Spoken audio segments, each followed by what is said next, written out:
How's everyone doing this morning? Found out this morning that this morning is the cross, or today is the cross anniversary. So happy anniversary to Brother and Miss Croft. They said 57 years. That's pretty good. That's pretty good. So I read an article yesterday, and I sent it to my wife and my daughter. It's a satire site, but it was an article. It was talking about that man seems surprised whenever a dinner date come due that his wife's been reminding him about for a month, and he acted surprised whenever it actually came due. And so I sent it to my wife and daughter because it's so true. And I think sometimes my wife thinks it's just me doing that, but it's just men in general. We kind of forget things and have to be reminded of certain things. Even though your anniversary comes around once a year, sometimes you have to be reminded that it's coming up. Wives have to start dropping little hints, little hint. But anyway, I don't think Brother Croft's that way. I think he's got it marked on his calendar, and he's got it. He's got it where he knows exactly what day it is. But anyway, congratulations to y'all.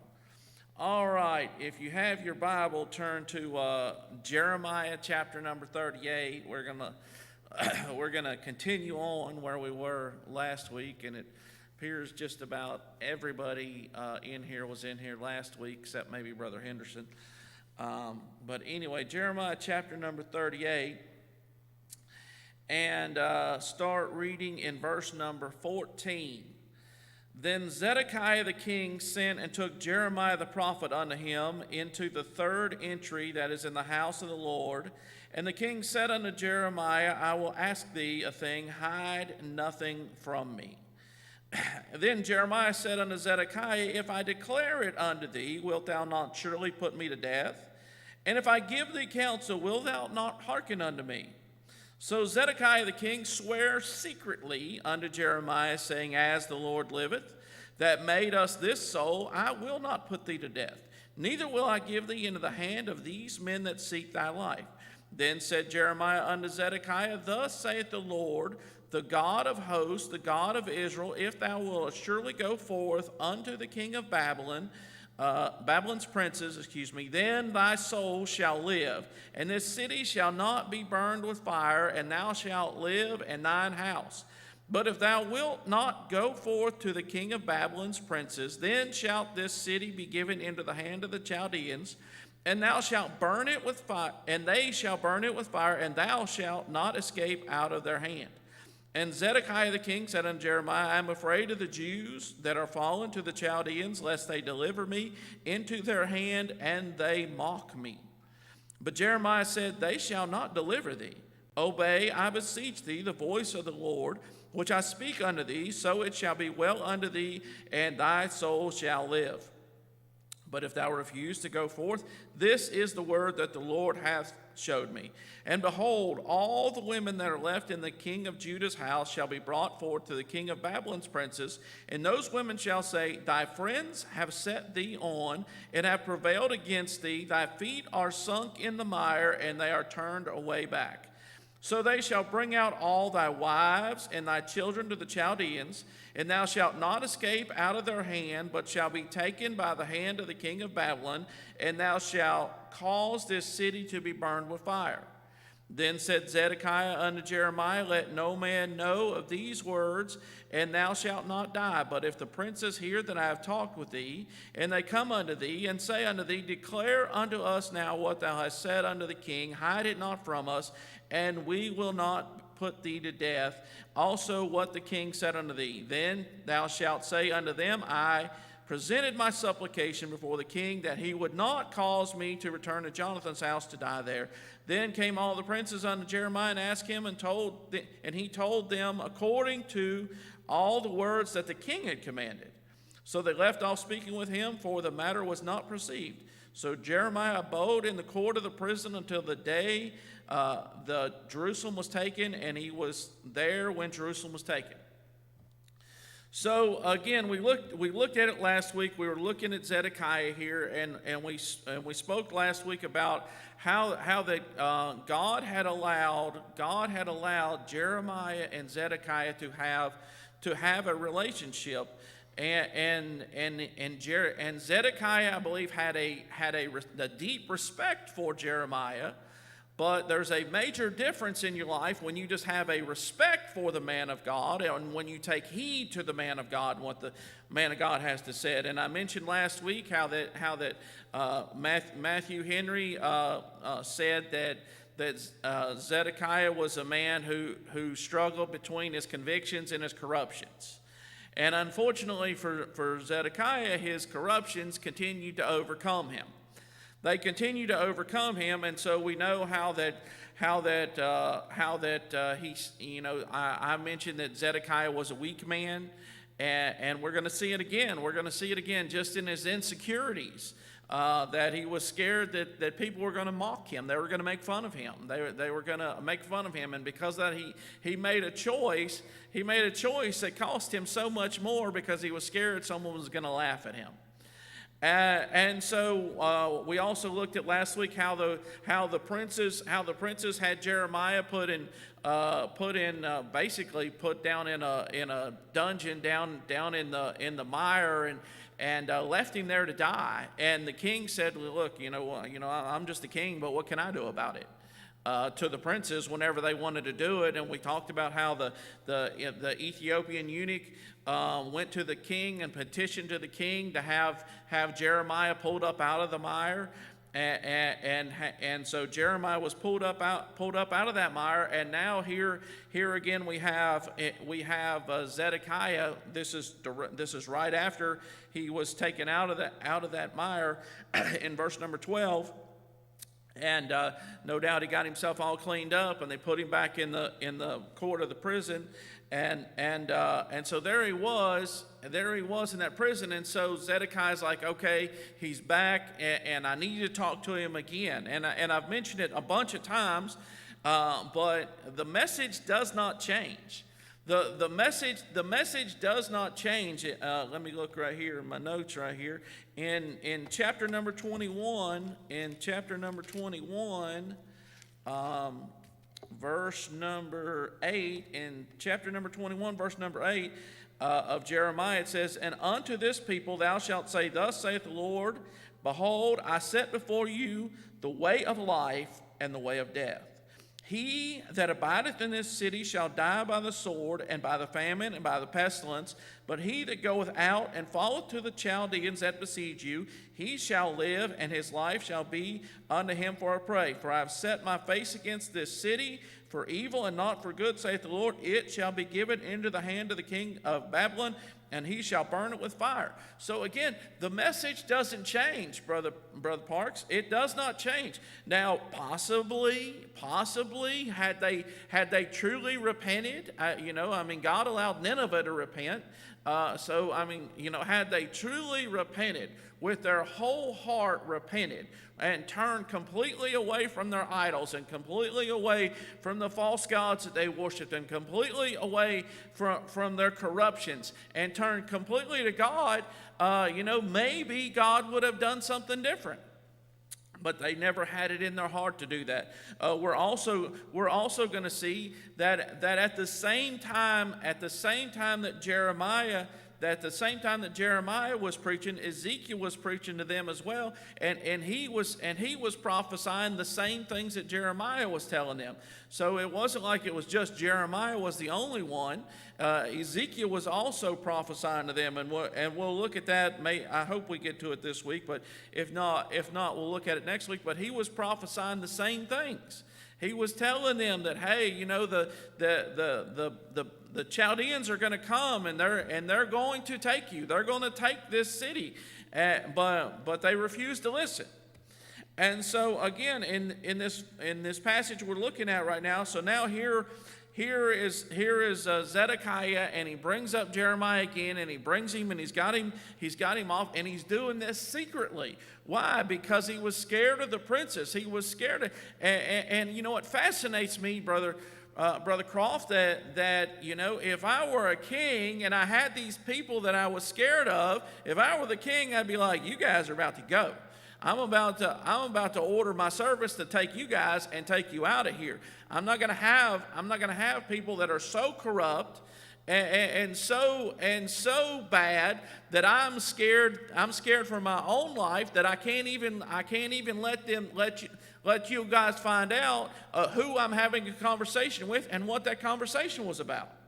Again, if I were the king, but Zedekiah was the king, and instead of doing that, he goes around in secret and he talks to Jeremiah and says, "Hey, is there any word from the Lord?" And again, the word of the Lord was there, but he didn't want to hear it.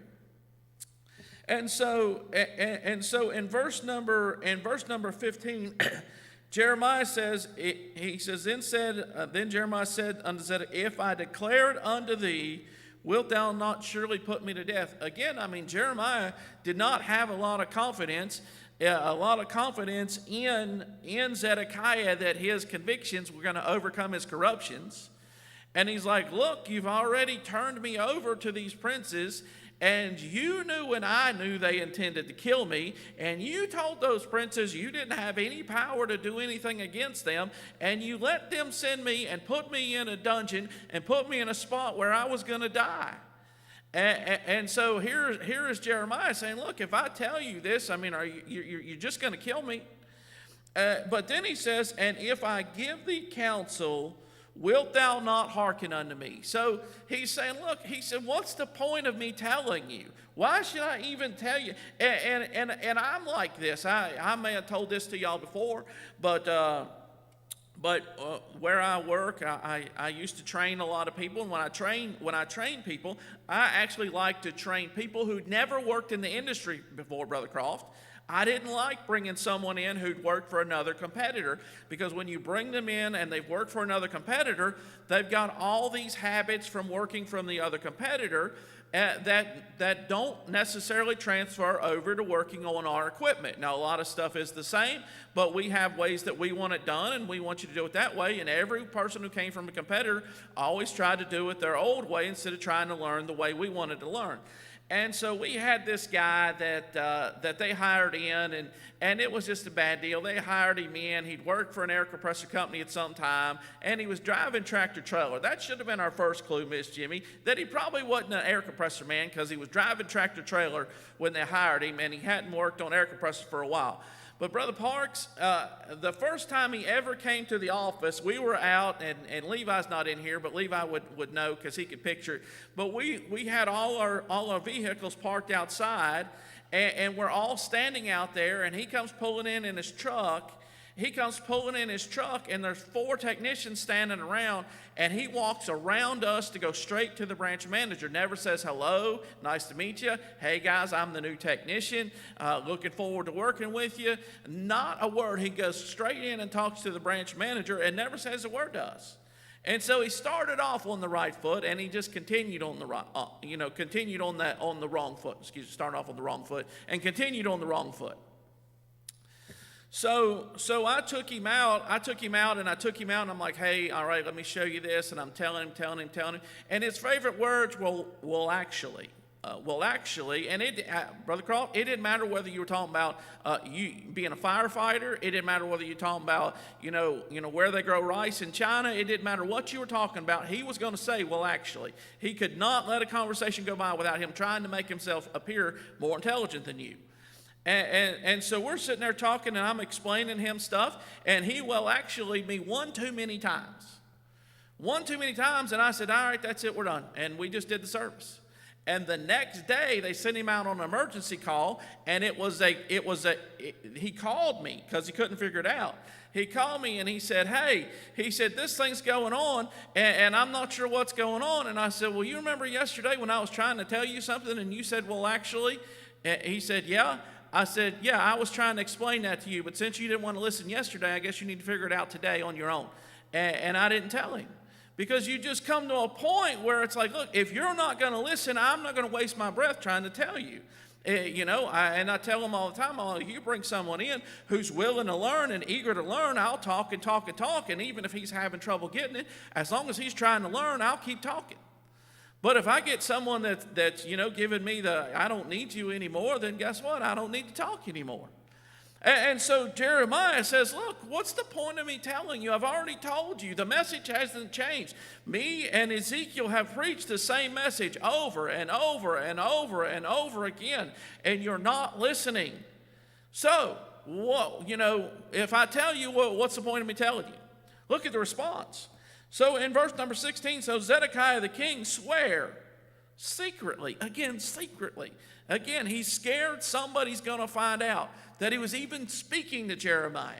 He's scared that they're even going to find out that, what the conversation was about, which we see that later in the chapter. He's like, this is what I want you to tell him. Don't you tell him what you told me.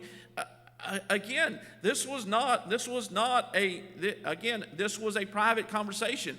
But this message had been preached over and over and over again to the people, not just to Zedekiah. Secretly unto Jeremiah, saying, as the Lord liveth that made us this soul, I will not put thee to death, neither will I give thee in the hand of these men that seek thy life. Do y'all notice something that's missing right there? He said, I'm not going to put you to death, and these princes, the people that want to put you to death, I'm not going to let them put you to death. But you know what he doesn't promise? He doesn't promise he's going to obey. He never says a word about what you say to me, I'm going to follow. What you say to me, that's what I'm going to do. I am going to listen this time. He doesn't say it. He makes one promise, I'm not going to put him to death, but you know what? You probably are wasting your breath, just to be honest with you. Again, not that he said it, but in the fact that he refused to commit to it. The fact that he refused to acknowledge and say, look, I know I haven't listened in the past. And again, you get someone to say, hey, look, all right, I really messed up. I talked too much. I thought I knew more. I thought I knew more than what I did, but I really messed up here. I really need your help. You know what? You can help someone like that. But he didn't even go there. He didn't say, look, I know I should have been listening. I know I haven't been listening. I thought I could work it out on my own. I thought I could make the deal with the king of Egypt. I thought I could bring him up there and defeat this army on my own. I thought I could do it without you and Ezekiel and without God. I thought I could do all these things. But I found out I did. He didn't say any of that. He just said, look, I just need you to tell me. Just tell me what God said. Just tell me what God said. But again, why does he even want to know? He's not going to do anything with it. I think in his heart he wanted Jeremiah to say, okay, well God says I changed my mind. I'm not going to do it. That's the only thing he really wanted to hear, Brother Parks. Because he's not going to obey. He's not going to listen. He's not going to heed the warning. And how many times over and over and over does God have to send someone the same warning till they say, hey, you know what, I probably need to listen to this. And again, it's not like everything was peachy keen before, and then now, and then all of a sudden God's going to change everything on him. If you remember when Josiah decided to go up against Pharaoh Necho, he got one warning. He got the warning from Pharaoh Necho, and everything had been going good. And then, hey, don't come up against me. My fight's not with you. And he went up anyway, and God killed him. But here, it's done nothing but been bad ever since Josiah passed away. And so now he doesn't realize that he's going to be the last one, but he's going to be the last one. But yet he refused to commit to, hey, you tell me what God says, and I'm going to change things. Why? Was it number one because he was corrupt? Which I didn't read it this morning. I didn't read it this morning, but either in Kings or Chronicles, it talks about that he hardened his heart. He refused to turn to God. He hardened his heart.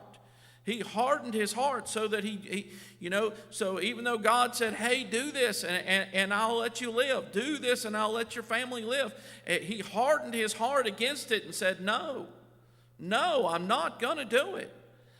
And so again, here Jeremiah, gave him two questions, and he only answered one. In verse number 17, then said Jeremiah unto Zedekiah, thus saith the Lord God of hosts, if thou wilt assuredly go forth unto the king of Babylon's princes, then thou shalt live. Now this is pretty tough. I mean, you got to think. I mean, you're a king of a nation. You're a king of a nation, and the man of God said, you need to wave the white flag of surrender. You need to wave it, and you need to go out to the king of Babylon's princes and say, all right, here we are. Just the gates are open. All my people, we're completely surrendering to you.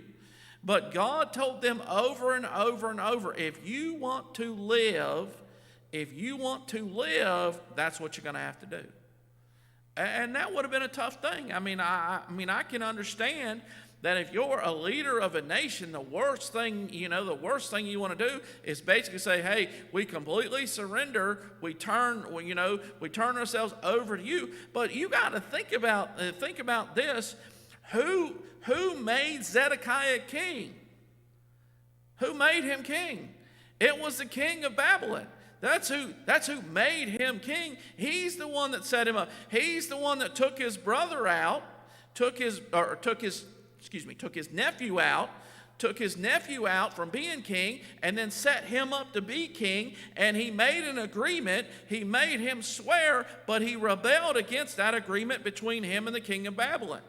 And so everything was going going okay, because he was serving the king. But when he decided to rebel and decided to bring in the Egyptians and try and break away from the king of Babylon, from the Chaldeans, now it's like, hey, look, God's saying the one thing you got to do is the one thing you don't want to do. It's the one thing you don't want to do. And I thought about salvation. Salvation is similar to that. There are people that are right on the verge of getting saved. But there's one thing. There's one thing they don't want to give up. There's one thing that they're struggling with. And again, my father-in-law used to say all the time that people say, well, if I get saved, do I need to give up this? If you said it, now you do. If you said it, if that's in your heart, then yes, you do.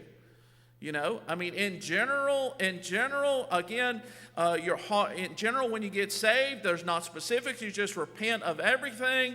But there are people, and I did it my own self. There are people that say, if I get saved, I have to give up this.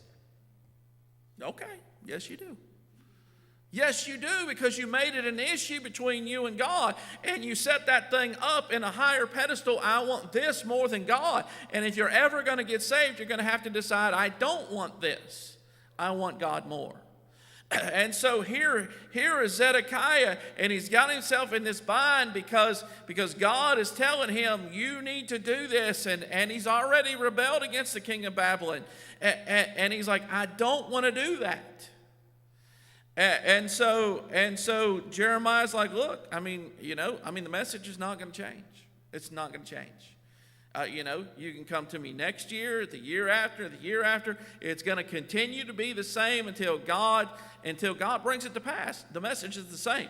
If you're smart, if you listen to me, if you can find it in your heart, even just an inkling to be like your father and to believe the word of God, to believe the man of God, and say, you know what, I'm just going to have to believe God and just see what happens, instead of saying, no, I'm not going to do it. But he couldn't find it. And again, so he said, if you go to his princes, then thy soul shall live, and this city shall not be burned with fire, and thou shalt live in thine house. That's pretty good. That's a pretty good promise. Again, if he believes Jeremiah is the man of God, that I feel like he believes, because he kept asking him. He could have had him killed, and then every time he got a chance to talk to him, he asked him, hey, is there any word from God? He believed he was a man of God, but here God, through Jeremiah, said, hey, look, he said, I'll let you live. I'll keep the city from being burned, and I'll let your family live. And again, he said, no. In verse number 18, but if thou wilt not go forth to the king of Babylon's princes, then shall this city be given into the hand of the Chaldeans, and they shall burn it with fire, and thou shalt not escape out of their hand. Now again, this was also a prophecy, because he said, thou shalt not escape. And you know what Zedekiah is going to try and do here in just a few moments? He's going to try and escape. He's going to try, whenever they come into the city in the next chapter, he is going to try to escape. He's going to try and sneak out through. And Jeremiah told him, he said, look, you're not going to escape. You're not going to make it. In verse number 19, and Zedekiah the king said unto Jeremiah, I'm afraid of the Jews that are fallen to the Chaldeans, lest they deliver me into their hand and they mock me. Again, and I know I keep likening this to salvation, but again, if you've ever been under conviction, I mean, go back to before you got saved and think of the reasons why you said no. The reasons why you sat in a church under conviction, knowing that God loved you, knowing that God wanted to save you, knowing that you did not have the promise of tomorrow, and yet you sat in your pew and said, not today. Not today. I can't do it. And again, I mean, there were things in my mind. Which he wasn't my father-in-law at the time, but I wanted to get saved when who turned out to be my father-in-law was at church. Again, it's a silly reason that I look back on now. But again, I come up with all these reasons why I didn't get saved. And so he said, look, if I do what you tell me to do, if I take your advice and I go out to the Chaldeans, they're going to turn me over to the Jews who are already in captivity. They're already in captivity, and when I go to them, they're going to make fun of me. Isn't that just the saddest thing in the world, to be made fun of? I mean, who in here has not been made fun of? Who in here has not been made fun of? It's just to me, it's just part of life. It's just part of life. And I told my kids, I'm like, look, I understand you're going to dish it out, but you better learn to take it. You better learn to take it whenever people are making fun of you for this, that, and the other. You just need to learn to deal with it, because it's just part of life. And it's not a part of life that's going to change. That people are going to make fun of you. And it's just the way it is.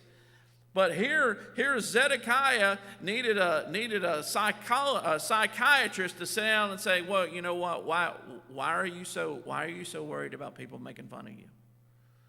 What happened to you in your childhood? What happened to you in your childhood that has you so concerned that you're willing to let your family die and possibly yourself die, and you're willing to let a whole city be burned? And again, there was no option. There was no option. The option was, you can go to the Chaldeans and live, or you cannot go to the Chaldeans and they're still going to take this city. There was no see, hey, here's the better option. You don't go to the Chaldeans, someone else comes in and rescues you, and you continue on your merry way. That was not the option. There were two options. One, go to them and live. Two, they're going to come take it. Those were the options. And yet he said, well, I'd really like to. I understand what you're saying, and I'd really like to, but if I do, they're gonna make fun of me. And I'd rather possibly me die. I'd rather my family die, and I'd rather see this whole beautiful city burned than to let someone make fun of me. Did it never even occur to him that they could make fun of him afterward, after they were taken, that they were also going to make fun of him for not listening? And Jeremiah is going to say that in just a minute. But let's look at what he says in verse number 20. He says, but Jeremiah said, they shall not deliver thee. Obey, I beseech thee, the voice of the Lord, which I speak unto thee, so it shall be well unto thee, and thy soul shall live.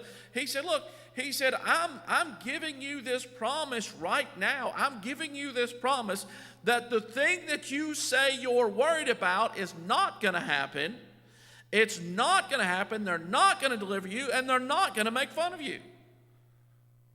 So obey.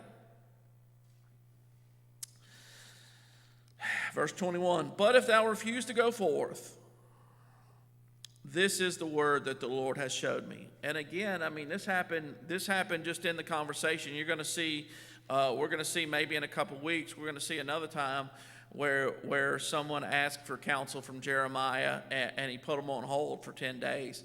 But this happens right now, bam, bam. But if thou refuse to go forth, this is the word that the Lord hath showed me.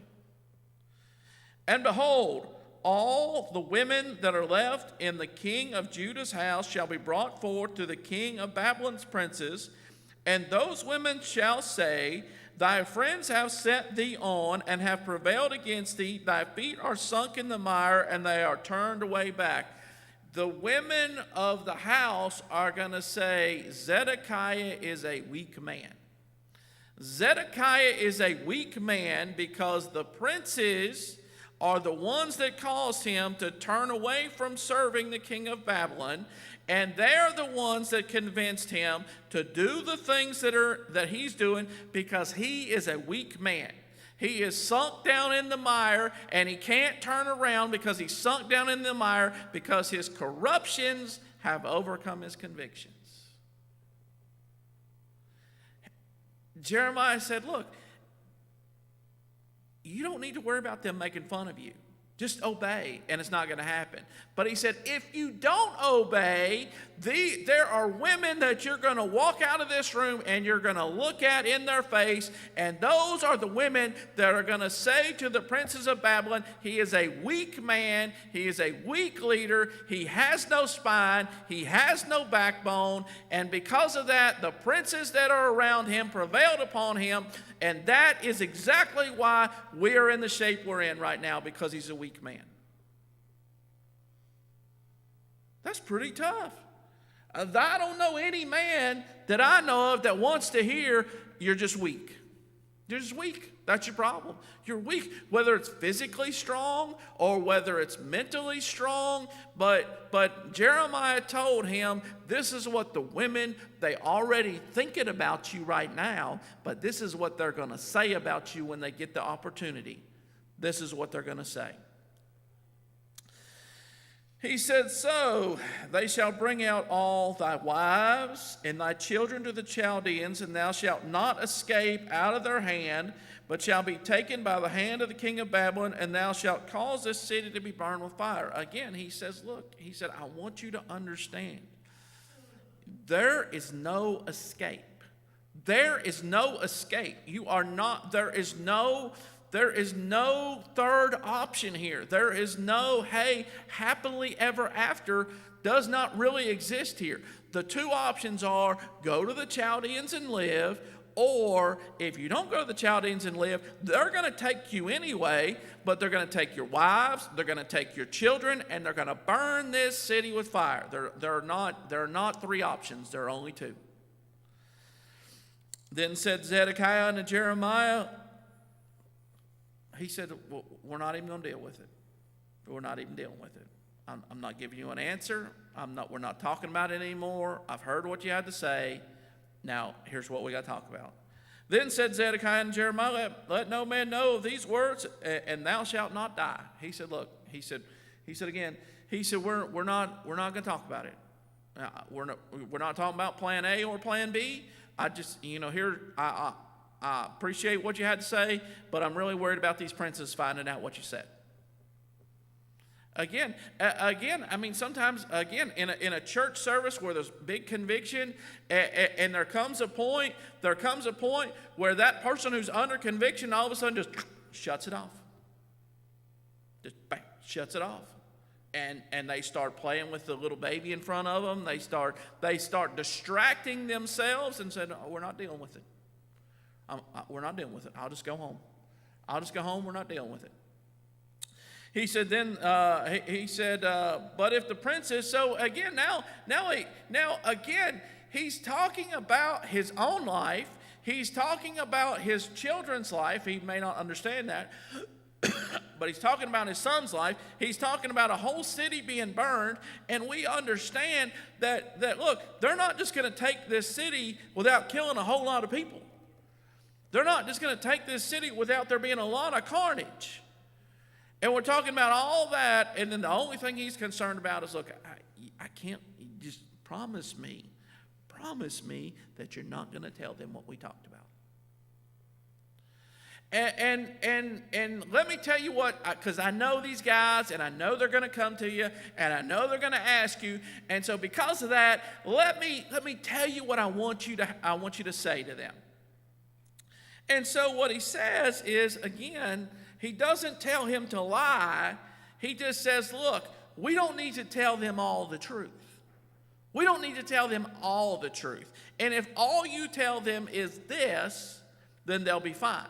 They don't need to know that you told me that again, that if we don't go to the Chaldeans, this city's going to be taken and it's going to be burned. They don't need to know that part. So here's what I want you to say. But the princes hear that I have talked with thee, and they come unto thee and say unto thee, declare unto us now what thou hast said unto the king. Hide it not from us, we will put thee to death.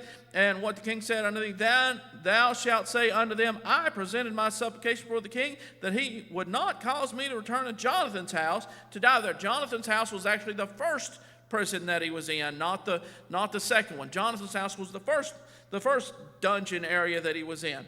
And so he said, look, he said, this is what I want you to tell them. Just tell them, and they're going to believe it. If you tell them that, then they're going to believe that right there. And so in verse number 27, then came all the princes unto Jeremiah and asked him, and he told them according to all these words that the king had commanded. So again, he did not tell them the conversation. He kept that conversation secret. He kept that conversation between him and Zedekiah. And again, I mean, it was a private conversation between him and Zedekiah that God said, you tell Zedekiah this, and he told him that, and it was on Zedekiah's shoulders. It was his responsibility. What happened to the nation of Judah was on Zedekiah's shoulders, and he was more worried about what the princes would do than what God was going to do. And so at the end of the verse, it says, so they left off speaking with him, for the matter was not perceived. So Jeremiah did a good enough job. He did a good enough job explaining to them, hey, I'm like, look, I'm out of prison. Y'all had me put in this prison. And I'm like, look, can you please, look, I'm in prison. I'm not going anywhere. I can't do anything. The only people that talk to me are the people that y'all let come in and be around me. I can't go out and be around them. And so why is it that you won't just, let me stay right here in this prison? I'm not hurting anybody. I'm not harming anybody. And so because of that, I told him, hey, just let me stay in this prison. Don't send me to one of these other places where I'm going to die. And the princes are like, okay, all right then, sounds reasonable. And so in verse 28, so Jeremiah abode in the court of the prison until the day that Jerusalem was taken, and he was there when Jerusalem was taken. So again, we have Jeremiah in prison until the day that Jerusalem was taken. And I'm gonna go ahead and start. I know I only got a few minutes, but I'm going to go ahead and start. So in chapter number 39, is where Jerusalem is actually taken. In the 9th year of Zedekiah king of Judah, in the 10th month came Nebuchadnezzar, king of Babylon, and his army against Jerusalem, and they besieged it. And in the 11th year of Zedekiah, in the 4th month, in the 9th day of the month, the city was broken up. And all the princes of the king of Babylon came in and sat in the middle gate, even Nergal-Sharezer, Samgarnebo, Sarshechem, Rabsaris, Nergal-Sharezer, Rabmag, with all the residue of the princes of the king of Babylon. And it came to pass that when Zedekiah the king of Judah saw them and all the men of war, then they fled and went forth out of the city by night by the way of the king's garden, by the gate betwixt the two walls, and he went out the way of the plain. But the Chaldeans' army pursued after them and overtook Zedekiah in the plains of Jericho. And when they had taken up, they brought him up to Nebuchadnezzar, king of Babylon, to Riblah in the land of Hamath, where he gave judgment upon him. Then the king of Babylon slew the sons of Zedekiah in Riblah before his eyes. Also the king of Babylon slew all the nobles of Judah. Moreover, he put out Zedekiah's eyes and bound him with chains to carry him to Babylon. I'll stop reading right there. So again, here is Zedekiah, and God through Jeremiah gave Zedekiah a choice. He didn't come to him once, he didn't come to him twice, he came to him at least 3 times and spoke to him, and the message did not change. The message stayed the same. Over and over and over again, the message was the same. If you go to the Chaldeans, God said, I'm going to let you live. But if you don't go to the Chaldeans, it's going to be bad for you. And Zedekiah said, you know what? I'd rather face the wrath of God than face up to these princes, that I have that are supposed to be my friends. They're supposed to be my friends. They're supposed to be helping me. But instead of helping me, they've encouraged me to be more corrupt and more corrupt. And because of that, I'm willing to let this happen. I'm willing to let this city be burned. I'm willing to let this city be taken because of that. And so in Ezekiel, again, God was using Ezekiel at the same time. Jeremiah had a personal audience with Zedekiah. But Ezekiel was also telling them what God was saying, what God was showing them. And so while this was going on, at the beginning of this chapter that I read right there in the 9th year of Zedekiah, the king, in chapter number 24, of Ezekiel was about this same time. And look at what God does to Ezekiel in this time, so that the people were also aware. I've been focusing on Zedekiah, but the people were also made aware that this was going to happen. In verse 15, also the word of the Lord came unto me, saying, Son of man, behold, I take away from thee the desire of thine eyes with a stroke. Now, I asked my mother-in-law about this the other day. I asked her about this because anytime I need spiritual advice, I ask my mother-in-law. And I guess she thought, that I needed to pray about it and figure it out on my own, because I said, hey, do you think Ezekiel's wife passed away from a stroke? And, like I said, she didn't tell me her opinion. She told me I had to wait till her book come out. And so, anyway, so I'm hoping that comes out pretty soon because, but anyway, the desire of thine eyes with a stroke. Yet neither shalt thou mourn nor weep, neither shall thy tears run down. Forbear to cry, make no mourning for the dead. Bind the tire of thine head upon thee, and upon thy and put on thy shoes and upon thy feet, and cover not thy lips, and eat not the bread of men. So I spake unto the people in the morning. So God warns Ezekiel that this is going to happen to him. He said, so I spake unto the people in the morning, and so he knows his wife is going to die. And yet he has to get up and go do his job. And at even my wife died. And I did in the morning as I was commanded. So his wife passes away in the even, and she passes away, and in the morning he has to get up and just go on. Just go on. He's not allowed to weep. He's not allowed to cry. He's not allowed to make any emotion like his wife passed away. He has to just get up and do what he's supposed to do.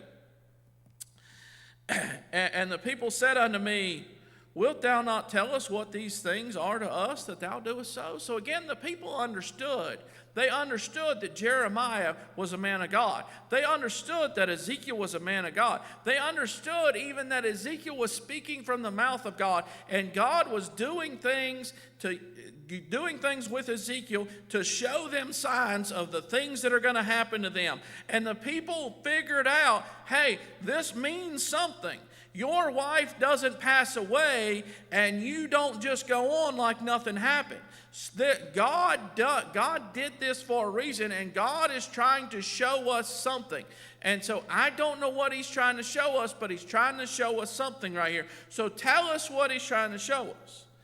Then I answered them, the word of the Lord came unto me, saying, Speak unto the house of Israel, thus saith the Lord God, Behold, I will profane my sanctuary, the excellency of your strength, the desire of your eyes. So again, here's Ezekiel, and obviously because of the way God described, he said the desire of thine eyes. So him and his wife had a good relationship. They were a happily married couple, and he loved his wife.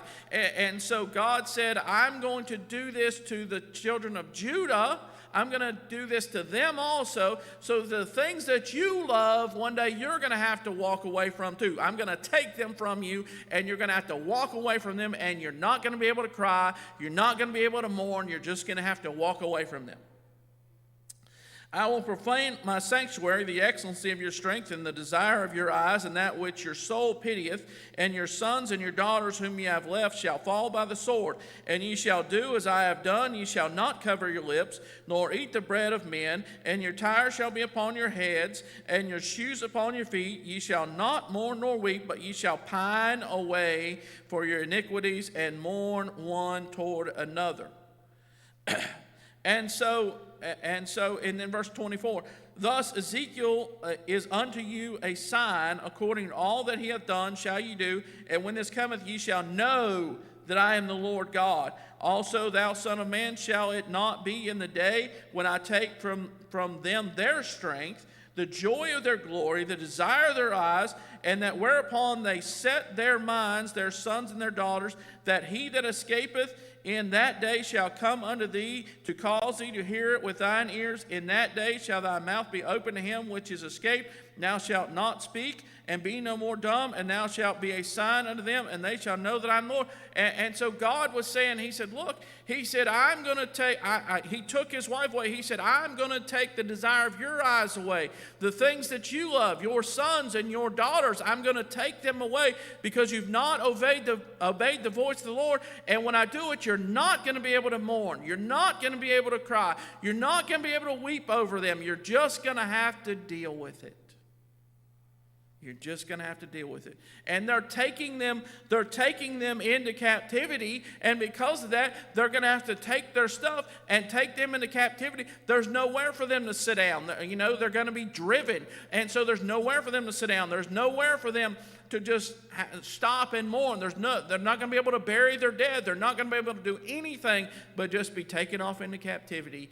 And the whole time they're going to be carried away, they're going to be thinking about, we were told this was going to happen, and we refused. We refused to obey the voice of the Lord. Thank you.